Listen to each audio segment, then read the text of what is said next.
చంద్రబాబు నాయుడు టికెట్లు అమ్ముకుని ఆ డబ్బులు పోగు చేసుకుని తట్టాబుట్టా సర్దుకుని ఆయన సొంత రాష్ట్రం తెలంగాణ వెళ్ళిపోవడం ఖాయం. ఎందుకంటే ఈ 24 లాస్ట్ ఎన్నికలు చంద్రబాబు నాయుడికి. సో బాబు కొడుకులు కలిసి చంద్రబాబు నాయుడు గారు, ఆయన పనికిమాలిన కొడుకు లోకేషన్ గారు ఇద్దరు కలిసి టికెట్లు అమ్ముకుంటున్నారు, చందాలు వసూలు చేసుకుంటున్నారు, ఈ డబ్బులన్నీ మూట కట్టుకుంటున్నారు. రేపు ఎలక్షన్లో టీడీపీ సెంట్రల్ ఆఫీస్ కూడా తాళా వేసి తెలంగాణ వెళ్ళిపోతారు సొంత రాష్ట్రానికి. ఎందుకంటే వాళ్ళకి ఇక్కడ ఇల్లు కూడా లేదు. అమరావతి అంటారు, అమరావతి ప్రాంతంలో వాళ్ళకి ఇల్లు కూడా లేదు. కాబట్టి చంద్రబాబు నాయుడికి చెప్తున్నా, జగన్మోహన్ రెడ్డి గారిని చూసి బుద్ధి తెచ్చుకో, సిగ్గు తెచ్చుకో, ఇది కూడా కాదు, సిగ్గు తెచ్చుకో. ఇటువంటి పేదవారైతే ప్రజలకు సేవ చేస్తారని ఆయన యొక్క ఆకాంక్ష, అటక లక్ష్యం కూడా.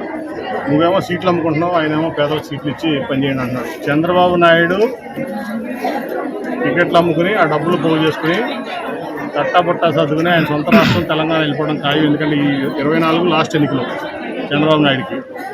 సో బాబు కొడుకులు కలిసి చంద్రబాబు నాయుడు గారు, ఆయన పనికిమాలిన కొడుకు లోకేషన్ గారు ఇద్దరు కలిసి టికెట్లు అమ్ముకుంటున్నారు, చందాలు వసూలు చేసుకుంటున్నారు, ఈ డబ్బులన్నీ మూట కట్టుకుంటున్నారు. రేపు ఎలక్షన్లో టీడీపీ సెంట్రల్ ఆఫీస్ కూడా తాళా వేసి తెలంగాణ వెళ్ళిపోతారు సొంత రాష్ట్రానికి. ఎందుకంటే వాళ్ళకి ఇక్కడ ఇల్లు కూడా లేదు. అమరావతి అంటారు, అమరావతి ప్రాంతంలో వాళ్ళకి ఇల్లు కూడా లేదు. కాబట్టి చంద్రబాబు నాయుడికి చెప్తున్నా, జగన్మోహన్ రెడ్డి గారిని చూసి బుద్ధి తెచ్చుకో, సిగ్గు తెచ్చుకో, ఇది కూడా కాదు, సిగ్గు తెచ్చుకో. ఇటువంటి పేదవారైతే ప్రజలకు సేవ చేస్తారని ఆయన యొక్క ఆకాంక్ష, అటక లక్ష్యం కూడా. నువ్వేమో సీట్లు అమ్ముకుంటున్నావు, ఆయనేమో పేదలకు సీట్లు ఇచ్చి పనిచేయండి అంటున్నాడు.